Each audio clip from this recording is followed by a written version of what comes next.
자, 오늘은 우리가 사순절 기도하는 절기를 이렇게 생각을 하면서 정말로 삶 속에 기도했던 한 사람을 제가 여러분에게 소개를 하려고 합니다. 이 사람은 다니엘이라고 하는 사람입니다. 다니엘은 과연 어떻게 기도했는가를 통해서 기도가 주는 유익에 대하여 오늘 말씀을 제가 여러분에게 증거해 드리도록 하겠습니다. 다니엘은 유다 사람입니다. 유다 사람이 하나님을 섬기는 민족이죠. 그런데 하나님 앞에 범죄를 했습니다. 하나님께서는 유다를 치셨습니다. 그래서 이 유다를 치면서 옆에 있는 바벨론을 통하여 유다를 쳤는데, 이 유다를 치면서 유다가 망하면서 거기에 있는 젊은이들이 이 바벨론의 포로로 다 잡혀오게 되었습니다. 아마 나이가 18에서부터 21살 젊은이들도 모두가 손발이 묶여서 하나님을 섬기고 하나님 앞에 바로 서야 할 사람이 우상을 섬기고 하니 하나님께서 매를 드신 것입니다. 바벨론에 모두가 포로로 갔습니다. 포로로 갔던 다니엘, 그 중에 한 친구가 다니엘이 있었습니다. 그런데 다니엘은 언제나 기도하는 친구였습니다. 이 다니엘은 기도를 했습니다. 하나님 아버지, 하나님 앞에 바로 서지 못하니 매를 맞습니다. 내가 이방 나라에 가도 어디를 가든지 나를 지켜주시옵소서. 그렇게 늘 언제나 하나님의 앞에 기도했던 그 사람이 그 바벨론에 끌려가서 이와 같이 또 총리가 되어졌어요. 얼마나 유능하고 똑똑한지. 그런데 이 바벨론이라고 하는 나라도 얼마 가지 않아서 옆에 있는 메대라고 하는 나라에 그만 또 침공을 당하여 또 거기서 또 포로로 끌려가게 되었습니다. 그런데 다니엘이라고 하는 친구는 또 거기서 기도를 했습니다. 하나님, 또 이렇게 제가 포로로 끌려갑니다. 어디든지 나를 지켜주십시오 하고서 그 메대에 끌려가서 그 나라에서도 또 총리가 됐습니다. 오늘 우리가 성경 다니엘서 6장 1절, 2절, 3절을 읽으면서 3절에 다니엘에 대하여 이렇게 소개를 하고 있네요. 다니엘은 3절에 봤더니 마음이 민첩했다. 쉽게 말해 센스가 있다, 그 말입니다. 그리고 또 봤더니 민첩하고 또 봤더니 뭐라고 했나? 뛰어났다. 아주 재능이 뛰어났다, 그 말입니다. 이 사물에 대하여 아주 민첩하고 뛰어나니 정말로 포로되어진 그 사람이었지만은 그를 그 다리오 왕이 딱 픽업을 해서 총리 자리에 앉혔습니다. 여러분, 얼마나 귀한 일입니까? 아마 우리도 기도하면서 하나님 앞에 이와 같은 응답, 어디를 가든지 응답 받으면 참 하나님께 영광이 되어지겠죠. 그런데 그가 총리가 딱 되고부터 문제가 생겼습니다. 총리라고 하는 것은 그 당시에 이 메대 나라의 다리오 왕이 이 사람을 아주 너무나도 귀하게 여기서 총리를 세우긴 했지만 거기에 120개의 방백들을 다 다스리는 역할을 맡겼는데 이 중에서 이 총리가 그 당시에는 3명이었습니다. 그런데 누군가가 아마 그렇게 잘 되는 모습을 사람들은 시기하고 질투하는 것이 사람들의 마음인 것 같습니다. 사람들은 말합니다. 저 사람은 바벨론 사람도 아니고 저 사람은 메대 사람도 아니고 저 사람은 옛날에 저 유대 사람이 어떻게 우리 총리가 되어서 우리를 다스린단 말이냐? 아주 그런 소문이 들고부터 시작해서 어떻게 하든지 저 다니엘을 끌어내려야 된다. 저 다니엘이 어떻게 해서 어떻게 잘 보여서 저 총리가 되었지? 사람들에게 시기를 받고 질투를 받게 되었습니다. 여러분, 사람이라고 하는 것은 누가 잘 되면 가만히 두지를 않습니다. 특별히 하나님의 사람, 기도하는 사람, 믿음의 사람들이 어디 가서 잘 되면은 아이고, 예수 믿는 사람이 저렇다고, 꼭 예수 믿는 사람이라고 이와 같이 질타를 당할 때가 있습니다. 사람이 왜 이 시기할까요? 왜 사람의 마음에는 질투할까요? 사람의 마음에는 탐욕이 있습니다. 여러분, 사람 마음속에 탐욕이라는 것은 성경에도 봤더니 이 롯이 망했던 것은 탐욕 때문에 망했습니다. 롯은 많은 재산이 있었지만 또 더 갖고자 하는 마음이 있었습니다. 여러분, 게하시가 문둥병자가 된 것은 탐욕 때문이었죠. 가룟 유다가 예수님 옆에 있으면서도 또 그의 탐심 때문에, 탐욕 때문에 이와 같이 예수님을 은삼십냥에 팔아먹지 않았습니까? 탐욕 때문에 그렇습니다. 아나니아와 삽비라가 어떻습니까? 누구보다도 아나니아와 삽비라는 정말로 하나님 잘 섬기고 은혜 받은 사람인데 그 마음에 탐욕이라고 하는 것이 딱 들어가고부터는 거짓말을 하면서 그렇게 되어졌습니다. 오늘 이 시대에 우리 고위공직자들을 봅니다. 이들이 뇌물을 받고 그리고 때로는 이 부정하는 방법을 가만히 보니 제가 살펴봐서 그 사람들이 먹을 것이 없어서 그런가, 입을 것이 없어서 그런가, 돈이 없어서 그런가? 아닙니다. 이들이 돈이 없어서도 아니고 먹을 것이 없어서도 아니고 잠잘 곳이 없어서도 아니고 이들의 마음에 탐욕이 들어가니 사람들은 그 마음속에 그와 같은 생각이 들어가게 되는 것입니다. 자기만 가진 것이 아니라 다른 사람이 높아지는 것을 보면 자기가 그렇게 살았기 때문에 가만두지 않습니다. 저 사람에게 문제가 있지 않을까? 저 사람이 어떻게 나보다 저 똑똑한 방백들을 다스리는 저렇게 총리가 되었을까? 절대로 가만둘 수가 없었지요. 자, 여러분, 그래서 다니엘을 잡으려고 올가미를 씌우게 되어집니다. 그런데 오늘 본문 4절에 봤더니 다니엘을 무너뜨리기 위해서 뒷조사를 해봤는데 뭐라고 4절에 표현하고 있는 거 아니? 다니엘이 이렇게 말합니다. 틈도 허물도 없는 사람. 야, 아무리 뒷조사를 해봤지만 이 다니엘을 무너뜨릴 방법이 없습니다. 틈도 허물도 없다라고 이렇게 성경은 이야기하죠. 그런데 여러분, 사람이 한번 탐심이 들고 탐욕이 들고 시기가 들고 질투가 들면 아무리 그 사람이 틈도 없고 허물도 없다 할지라도 그 사람을 한번 흔들어 버리려고 하는 마음에는 사탄이 또 사탄적인 지혜를 주게 되는 것이거든요. 어떤 지혜를 주었을까요? 그 옆에 있는 신하들이 다리오 왕을 찾아갑니다. 다리오 왕이요, 왜 그러냐? 저 가만히 보니 이제는 다리오 왕이 되었으니 왕권을 강화하십시오. 왕권을 어떻게 강화하면 될까? 이제 30일 동안은 이 다리오 왕 외에는 다른 누구에게든지 기도한다든지 어떤 다른 사람에게 행위를 한다든지 그런 사람이 있으면 반역죄로 왕에게 도전하는 사람으로 사자굴에 사형을 집어넣어 사형시킵시다. 이런 법령을 어거지법을 하나 만들었습니다. 왕이 가만히 듣고 보니까 아우, 나를 위한 그 법이 괜찮거든요. 나를 위해서 그와 같이 법을 만들었다니. 그런데 사람들이 다니엘을 아무리 뒷조사를 해도 틈도 허물도 없었지만 다니엘의 뒷조사를 해봤더니 이 사람은 그렇게 국정의 일뿐만 아니라 집에 와서 가만히 봤더니 집에 가서 위에 높은 데 올라가서 하나님께 기도하는 모습을 딱 보고 그렇다. 이제는 저 사람을 올가미로 끌어 넘기기 위해서는 저 기도하는 것, 저것을 기도하지 못하게 함으로써 이와 같이 올가미에 끌어 넣어서 죽여버리자. 이와 같은 아이디어를 얻게 되어진 것입니다. 여러분, 다니엘은 민첩하고 뛰어났지만 오늘까지 다니엘이 된 것은 언제든지 다니엘에게는 하나의 에너지가 있었습니다. 그것은 그의 습관대로 기도하는 것이었습니다. 기도. 포로가 되었을 때 하나님께 기도했고, 총리가 되었을 때도 하나님께 기도했고, 또 다른 나라에 끌려갔을 때도 하나님께 기도했고, 그곳에서도 하나님께 기도하여 또 총리가 되었고, 그런데 이제 기도를 하게 되어지면은 왕외에 다른 것에 대하여 기도한다든지 행위를 하면은 이거는 왕에 대하여 도전하는 법이 금령이 이와 같이 펼쳐졌는데 이걸 어떻게 할 수가 있겠습니까? 여러분은 어떻게 하시겠습니까? 제 입장이라면 이렇게 하나님께 할 것입니다. 주님, 오늘까지 제가 기도해 온 거 주님 아시죠? 그러나 30일간 뒤에 그때부터 기도 시작하겠습니다. 우리는 그렇게 아마 하나님과 타협할 수도 있습니다. 저는 다니엘을 보면서 다니엘은 뭐 제사장이라든지 다니엘은 나름대로의 뭐 율법학자라든지 사두개 바리새파라든지 목회자라든지 그런 사람이 아닌 일상적인 보통 사람이었습니다. 그런데 어떻게 이 사람은 그렇게 기도하여 자기의 삶을 그렇게 유지할 수 있었겠습니까? 그런데 이제 기도했던 사람이 나름대로의 어떤 환경 속에든지 기도를 통하여 자기 자신을 지켜왔던 그 사람이 기도 때문에 망하게 되었습니다.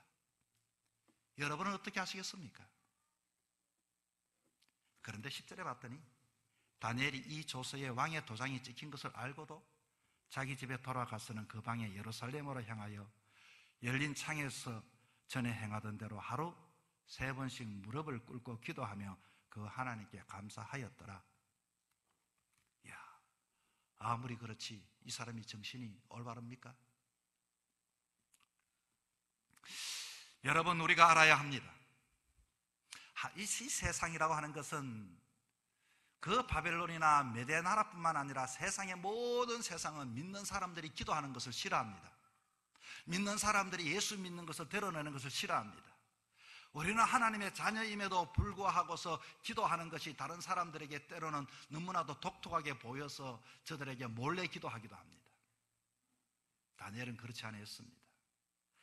다니엘은 죽음을 알고도 전에 행하던 대로 하나님께 기도를 드렸다라고 성경은 이야기를 하고 있네요. 여러분, 기도가 뭡니까? 신앙에서 기도가 과연 뭘까요? 액세서리입니까? 기도는 믿는 사람이 그냥 정표입니까? 여러분, 아닙니다. 기도는 에너지요, 기도는 능력이요, 기도는 근세요, 기도는 하나님을 만나는 통로가 되는 것을 믿으시기 바랍니다. 지금 우리가 예수님을 믿게 되면 어떤 유익한 점이 있는 줄 아십니까? 신앙의 삶을 산다고 하는 것은, 첫 번째는 신앙의 삶은 하나님을 만나는 만남의 복을 허락해 주시는 것입니다. 수많은 인간을 만나서가 아니라 정말로 전지전능하신 하나님을, 신앙을 가지고부터 만남을 갖게 되는데, 이게 신앙의 첫 번째. 두 번째는 신앙은 구원받게 되는 것입니다. 세 번째, 신앙은 내 삶을 통하여 하나님께 영광인데, 지금 이 기도 때문에 그는 망하게 되었습니다. 그런데 여러분 보십시오. 오늘 본문은 우리에게 이 기도 때문에 세 가지를 충족시키고 주고 있는 장면을 우리가 보게 되어질 것입니다. 여기에서 다니엘의 기도는 봤더니 조서의 왕의 도장이 찍힌 것을 알고도 기도했다. 기도는 상황에 따라 하고 안 하고가 아닙니다. 기도는 예수 믿는 사람들이 하나님을 만나는 통로가 기도입니다. 기도는 우리가 공고 속에, 어려움 속에, 위기 속에 기도를 통하여서 하나님이 승리하는 것을 경험할 수 있는 통로가 기도인 것입니다. 기도라고 하는 것은 기도를 통하여 하나님께 영광이 되어지는데, 이것을 지금 포기할 수 있겠습니까? 다니엘은 알았습니다. 아, 그렇구나. 기도 때문에 생겼던 이 문제의 해결 방법은 기도로서 해답이요, 기도로서 풀어가야 되겠다. 만약에 여러분이 기도를 멈추고 신앙을 멈춘다면 세상은 여러분이 더 큰 또 시련이 여러분을 넘어뜨리기 위하여 다가오게 되어진다는 것입니다. 기도 안 하면 피해갈 줄 압니까? 절대로 그렇지 않습니다. 기도를 하지 않고 예수 믿는 것을 드러내지 않으면 다른 방법으로든지 예수 안 믿는 사람들은 예수 믿는 사람을 죽이기 위하여 사탄은 끊임없이 공격하게 될 것입니다. 우리는 타협해야 할까요? 절대로 타협하면 안 됩니다. 오늘 본문에 봤더니 장소를 구별하지 않고 또 기도하네요. 자기 집에 돌아가 예루살렘을 향하여 기도했다. 몸은 지금 메대 나라에 있지만은 자기는 어디를 향합니까? 예루살렘, 하나님의 도성, 하나님이 계신 곳. 마음은 쉽게 말하면 하나님께 있다, 그 말입니다. 여러분, 예수를 믿게 되어지면 우리가 세상에 일을 한다 할지라도, 우리가 세상에 아무리 높은 자리에 있고 어려운 자리에 있다 할지라도 우리의 마음은 하나님을 향하여 바라볼 수 있기를 바랍니다. 이 다니엘이 그렇게 아마 직장에서는 그 국정을 운영할 때는 그 속에서도 하나님께 기도했을 것이고, 집에 와서도 습관대로 올라가서 하나님 예루살렘을 바라보고 그 방향을 향하여서 자기가 비록 총리요 지금 어렵다 할지라도 또 하나님 앞에 그와 같이 기도하는 장면을 보게 되어집니다. 그런데 기도를 하는데 6절에 봤더니 하루 3번씩 무릎을 꿇고 기도했다고 하네요. 이것은 언제나 자기의 삶 하루 3번, 여러분 우리도 하루 한 3번 기도는 하죠. 밥 먹을 때 기도하잖아요. 그런데 이 하루 3번 기도했다고 하는 것은 언제나 항상 기도했다는 것입니다. 거기에서도 기도하고 여기서도 기도하고 하루가 끝나서 기도하고. 여러분, 이 말은 무슨 말인가 하니 코람데오의 삶입니다. 여러분 생각해 보시오. 지금 여러분의 CCTV가, 혼자 있는 CCTV가 여러분을 지켜보고 있다면 여러분이 말하는 것, 행동하는 것 함부로 할 수 있겠습니까?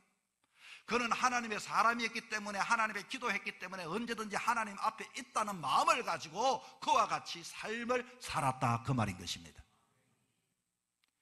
자, 그런데 어떻게 되었습니까? 다니엘의 기도의 결과 뭐 구원받았습니까? 16절 17절에 봤더니 우리가 본문을 읽지는 않았지만 이에 왕이 명함에 다니엘을 끌어다 사자굴에 던져 넣어버렸습니다.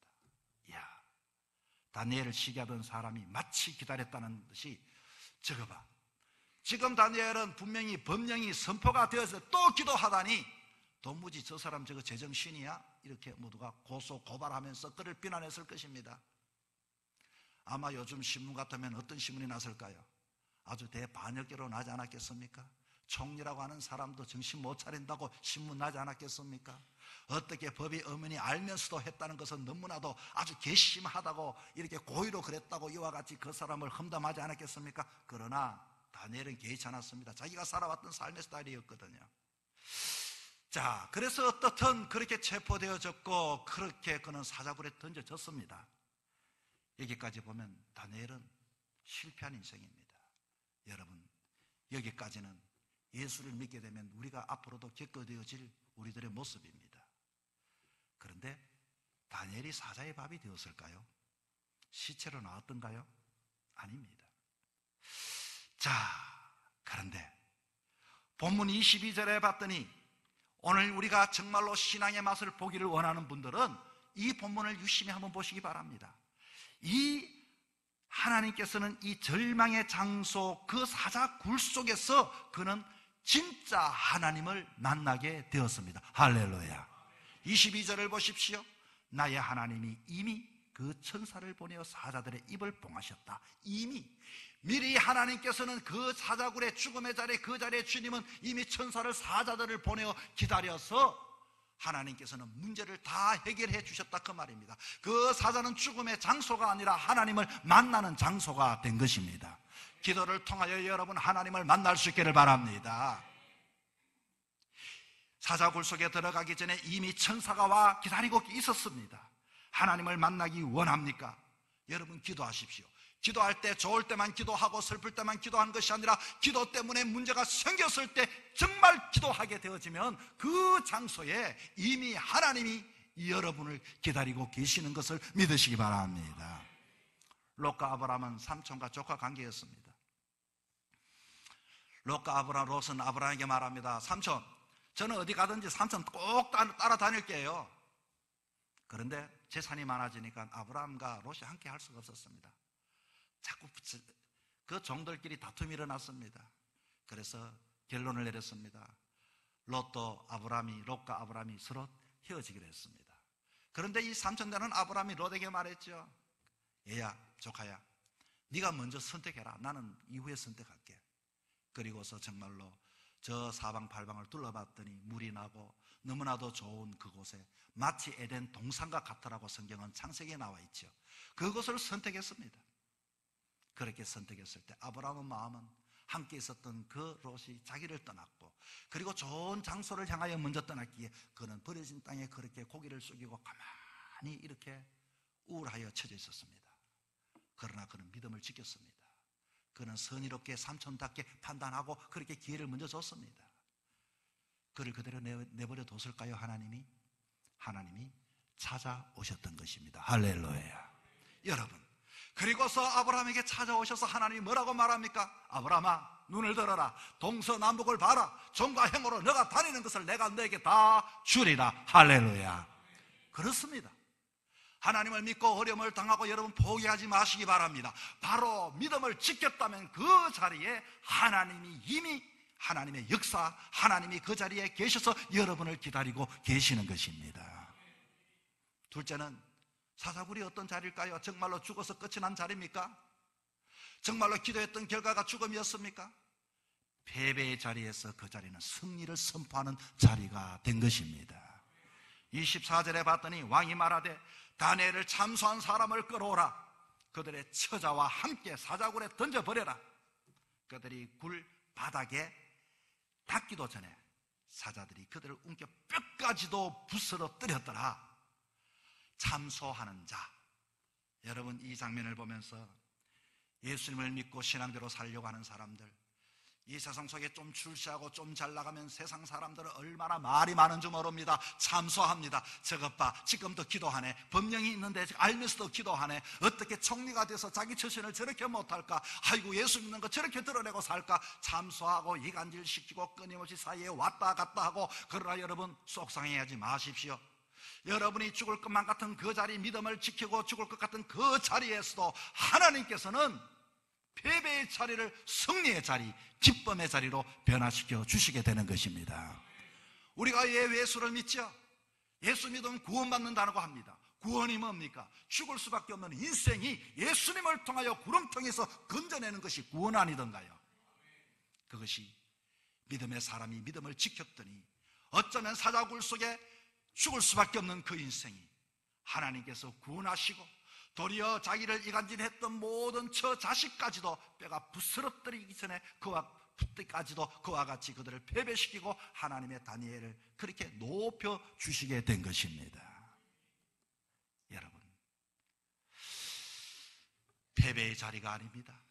기도하는 사람, 믿음으로 사는 사람에게는 하나님께서 승리의 자리로 바꾸어 주시게 되는 것입니다. 누구든지 예수님을 나의 구주로 믿는 자의 자녀가 되게 하시고 구원받는 은혜를 베풀어 주시게 되는 것입니다. 우리 기독교 역사가 대한민국에 150년도 되지 않습니다. 한 135년 됩니까? 오늘도 수많은 사람들이 각지요지 너무나도 우리나라에서 믿는 사람들이 얼마나 두각을 나타냅니까? 그 중에서 어떤 분들은 정말로 믿음을 지킨 사람들, 얼마나 감동적인지 모릅니다. 여러분, 오늘 우리들의 믿음은 왜 이럽니까? 오늘 우리들의 믿음은 왜 지난날처럼 순교하지도 못할까요? 왜 이렇게 자꾸 변명할까요? 왜 기도하지 못할까요? 이 사순절은 기도하는 절기라고 했는데 이 믿음의 시기에 우리는 어떻게 살아가야 할까요? 셋째로는 일로 살아계신 하나님을 전가하고 하나님께 영광이 되는데 26절에 봤더니 왕이 거꾸로 이제 또 새롭게 조소를 냅니다. 다니엘의 하나님 앞에 여러 백성들을 불러놓고 다니엘의 하나님 앞에 여러분은 떨며 두려워해라.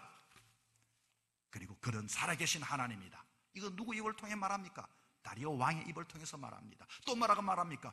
그는 영원히 변하지 아니하시고 그의 나라는 멸망하지 아니하고 그의 권세는 무궁하고 그는 구원도 하시고 건져내기도 하시고 하늘과 땅에서든지 이적과 기사를 행하시며 이 다리오 왕의 입을 통해서 지금 하나님을 찬양하고 있습니다. 누구 때문이죠? 다니엘 때문인 것입니다.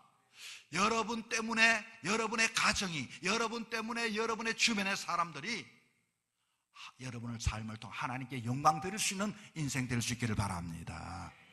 28절에 봤더니 이렇게 마지막에는 이야기를 하고 있네요. 이 다니엘이 다리오 왕의 시대와 바사 사람 고레스 왕의 시대에 형통하였더라. 하나님께서는 평강의 형통의 복을 허락해 주었습니다. 여러분 묻습니다. 여러분 신앙생활 왜 합니까? 신앙생활은 하나님 만나기 위해서 하지 않습니까? 이거 사람 만나면 안 됩니다. 하나님 어떻게 만날 수 있습니까? 어떻게 하면 이미 하나님 만날 수 있습니까? 예, 그렇습니다. 기도하면 다니엘처럼 정말로 하나님을 만날 수 있습니다. 여러분 신앙생활 왜 합니까? 구원받아야 하지 않겠습니까? 우리가 좋을 때 좋은 것을 보고서 그곳에서 구원받다 말합니까? 아닙니다. 어떻게 하면 사자의 굴과 같은 곳에 구원받을 수 있겠습니까? 그렇습니다. 기도하면 이미 그곳에서 하나님이 역사하시고 하나님이 우리를 구원해 주시게 되는 것입니다. 신앙생활 왜 합니까 여러분? 소율이 문답해 봤더니 우리의 인생의 목적이 뭔가 물어봤더니 하나님께 영광 드리기 위해서라고 합니다. 돈을 많이 벌였어도 헌금해서도 영광 드릴 수도 있고 봉사 열심히 해서 영광 드릴 수가 있습니다. 어떻게 하면 열악한 이 환경 속에 여러분의 삶을 통해 영광 드릴 수 있습니까? 그렇습니다. 다니엘처럼 그럼에도 불구하고 포기하지 않고 기도하면은 저 예수 믿지 않고 하나님 모르는 다리오 왕도 하나님은 영원하신 하나님이다. 하나님은 불변하신 하나님이다. 하나님은 정말로 건져내시는 하나님이고 구원하시는 하나님이구나. 그게 하나님께 영광 드리는 삶이 아니던가요? 다니엘이 그렇게 살았다 그 말입니다. 다니엘은 바벨론으로 끌려갔을 때도 기도했습니다. 그곳에 총리가 되었어도 너무나도 기뻤어도 하나님께 기도했습니다. 주변의 시샘으로 기도하지 못하도록 법령이 만들어졌어도 기도했습니다. 그래도 기도하였습니다. 사자굴에서 그는 하나님을 만났습니다. 정적들을 자기를 이와 같이 자기를 이간질시키고 자기에게 그 적들을 그곳에서 해결하고 그곳에서 승리하는 은혜를 경험하게 되었습니다. 다리오 왕마저도 하나님께 영광을 돌렸습니다. 어떻게 이런 일이 가능합니까? 여러분 다시 묻습니다. 식당에 가면은 여러분이 만두를 시키고 때로는 찐빵을 시키고 그 안에 그 찐빵 안에 뭐가 있어야 되겠습니까? 그 단팥, 그 안에 그 만두소, 그거 먹는 방법이 있습니다. 그게 바로 기도입니다. 기도를 통하여 정말로 만난 여러분의 부유함에 배를 채우고 하나님의 은혜를 경험하는 그런 신앙의 풍성한 신앙의 삶을 살아가는 우리 모두가 되기를 주의 이름으로 축원합니다.